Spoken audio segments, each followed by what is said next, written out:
बीते दिनों सहारनपुर मंडल में हिंदुस्तान की रिपोर्ट ने जो राजनीतिक माहौल था उसको गरमा दिया। हिंदुस्तान ने एक रिपोर्ट जारी की जिसमें सहारनपुर जनपद के सभी 7 विधायकों के बारे में बताया गया कि कौन अपनी निधि का कितना रुपया खर्च कर चुका है।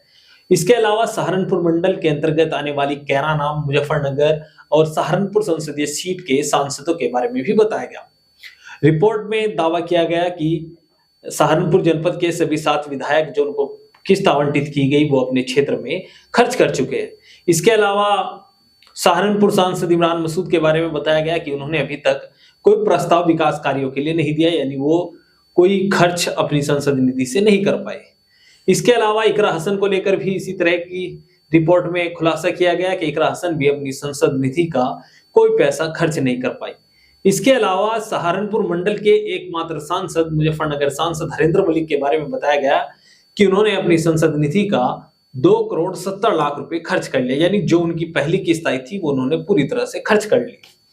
अब यह रिपोर्ट जैसी ही सोशल मीडिया पर वायरल हुई तो इन नेताओं के समर्थकों के अलग अलग तर्क आने लगे। वहीं विपक्ष के जो नेता थे जो या पूर्व में जो सांसद थे उनके समर्थकों की भी अलग अलग राय आने लगी। तो एलकेबी न्यूज देख रहे हैं आप और मैं आप सबके साथ हूं परवेज पवार और मेरे साथ चर्चा के लिए मौजूद हैं लोकेश सलारपुरी जी, जो आप देखते हैं क्षेत्र की राजनीति का अच्छे से विश्लेषण लोकसभा चुनाव से पहले, विधानसभा चुनाव से पहले करते रहे हमारे चैनल पर। आज हम लोकेश सलारपुरी जी की क्या राय हिंदुस्तान समाचार पत्र की इस रिपोर्ट पर है ये जानकारी हासिल करेंगे। सबसे पहले तो लोकेश जी आपका स्वागत है। बहुत बहुत धन्यवाद परवेज पवार साहब। लोकेश जी, हिंदुस्तान की रिपोर्ट ने तो तहलका मचा दिया और विधायकों के बारे में तो कहा जा रहा है कि वो अपनी जो भी उनको किस्त आवंटित की गई उसका वह पूरी तरह से खर्च कर चुके हैं। जबकि शुरुआत कैराना से करते हैं क्योंकि कैराना संसदीय सीट को लेकर आपका बड़े आकलन रहते हैं और भावनात्मक टचमेंट भी आपका रहता है क्योंकि आपकी संसदीय सीट भी कैराना ही है। तो कैराना संसदीय सीट पर आप चुनाव से पहले तमाम बातें कर रहे थे कि रिकॉर्ड विकास कार्य होगा। विकास कार्यों में कहीं ना कहीं कैराना पिछड़ गया जब सांसद प्रदीप चौधरी साहब थे कि वो विकास कार्य वो नहीं करा पाए। लेकिन 6 महीने से अधिक समय हो गया, चुनावी नतीजे आए और शपथ लिए हुए और एक किस्त, जैसे हिंदुस्तान रिपोर्ट ने दावा भी किया है कि एक किस्त आवंटित कर दी गई है, दूसरी भी आ चुकी है। लेकिन दूसरी किस्त आने तक भी कैराना सांसद, सहारनपुर सांसद कोई किस्त से कोई खर्च नहीं कर पाए। तो क्या लगता है आपको? देखो, ये तो सच है, हिंदुस्तान की रिपोर्ट है, ये तो सच है कि हाँ दोनों सांसद हमारे अपने अपने किस्त का इस्तेमाल नहीं कर पाए। लेकिन थोड़ा सा इनको एक तरीके से आप ऐसे भी समझो कि इधर तो इकरा हसन और उधर इमरान मसूद भी दोनों अपनी अपनी पार्टी के स्टार प्रचारक भी बने। इसी बीच में कई सारे चुनाव भी थे, उपचुनाव थे, महाराष्ट्र चुनाव था, हरियाणा चुनाव था, झारखंड चुनाव भी था। तो वो वहां भी उनकी पार्टी ने उनके ऊपर काफी जिम्मेदारी दी और वो उसमें ज्यादातर बिजी भी रहे हैं। तो फिलहाल तो अभी चूंकि 6 महीने बीते हैं तो फिलहाल तो इनको मैं एक तरीके से थोड़ी छूट दे सकता हूँ, लाभ मिल सकता है एक तरीके से मेरी तरफ से कि भाई संभव है इस बार समय ना मिल पाया हो। लेकिन ये सच है कि एक सांसद को इतना ध्यान रखना चाहिए कि अगर आपकी सरकार की तरफ से कोई निधि आई है उसका इस्तेमाल सही हो। यहाँ फेल तो साबित हुए, लेकिन फेल होने के पीछे जो मैंने अभी आपको बताया कि वो कारण रहे हो सकते हैं। आपने बताया कि महाराष्ट्र का चुनाव था, वायनाड में कांग्रेस सांसद इमरान मसूद प्रचार करते नजर आए थे। लेकिन क्या अपने क्षेत्र के प्रति कोई जिम्मेदारी नहीं बनती? क्या अपने क्षेत्र के रिकॉर्ड जो चुनावी समय में दावे किए जाते हैं कि हम रिकॉर्ड विकास कार्य क्षेत्र में कराएंगे, इसके अलावा जो पूर्व के जो जनप्रतिनिधि रहते हैं उन पर कटाक्ष किया जाता है कि अपने कार्यकाल में विकास कार्य नहीं करा पाए। इस तरह के तो बड़ा चुनावी समय में यही 2 मुद्दे रहते हैं कि जनता के बीच नहीं आए और दूसरा ये कि विकास नहीं कराया। अब 6 महीने के कार्यकाल में तो जनता के बीच भी आप जब बाहर बता रहे हैं आपके चौधरी यशपाल सिंह सांसद भी रहे, विधायक भी रहे, तो मैंने देखा कि जब तक उनके यहाँ लोकल प्रतिनिधि के रूप में उनके छोटे भाई राजपाल सिंह रहे तो चौधरी यशपाल सिंह फ्री रहते थे क्योंकि वो बहुत मजबूत प्रतिनिधि, उनका बहुत जुड़ाव था। ठीक ऐसे ही रशीद मसूद के साथ उनके जो इमरान मसूद और नोमान मसूद के पिताजी थे राशिद मसूद साहब, वो भी रहे, बाद में इमरान मसूद भी रहा है।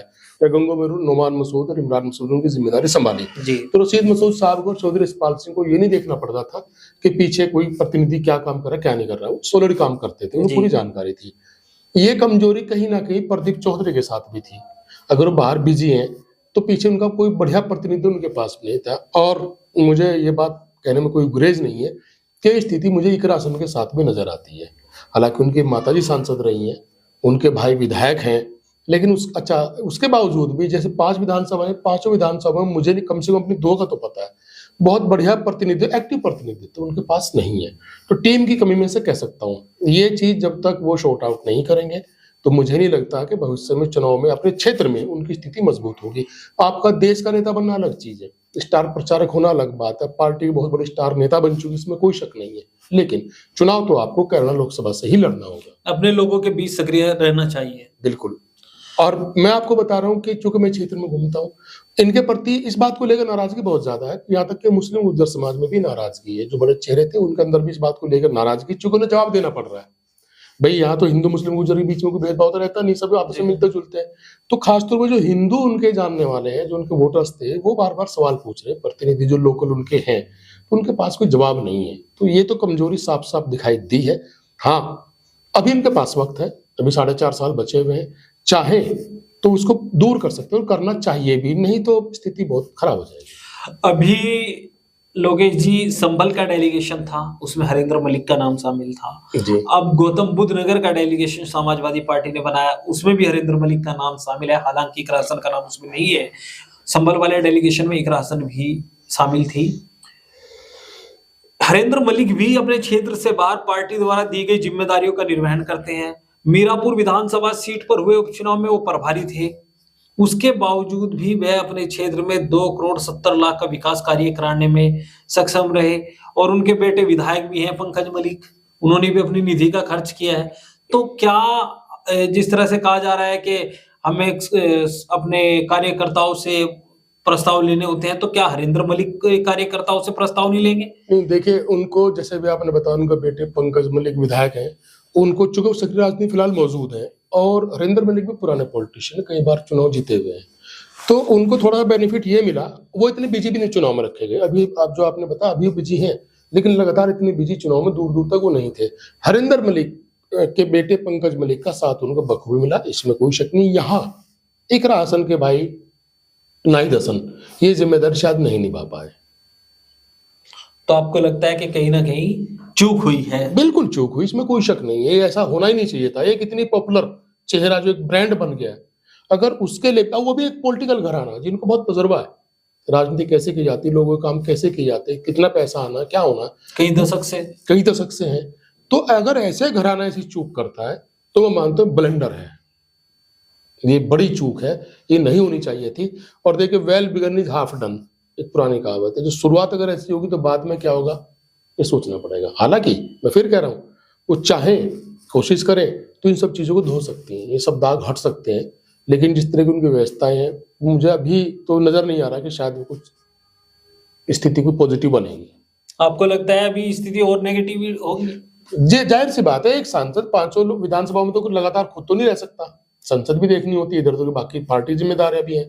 प्रतिनिधित्व कहाँ है? आप मुझे एक विधानसभा का एक मजबूत प्रतिनिधि बता दो जो कि उनके पीछे उसी शिद्दत के साथ काम कर रहा हो, जैसे चौधरी राजपाल सिंह यशपाल सिंह के लिए करते थे, या रशीद मसूद साहब रशीद मसूद के लिए करते थे, या इमरान मसूद रशीद मसूद के लिए करते थे। ये तो तय इकरा हसन को करना पड़ेगा ना कि उनकी अनुपस्थिति में कौन तो उनकी जिम्मेदारी को निभाएगा। अब वो तय नहीं कर पा रही हैं या फिर क्या वजह रही, तो वो जाने बेहतर, लेकिन रिजल्ट आपके सामने है।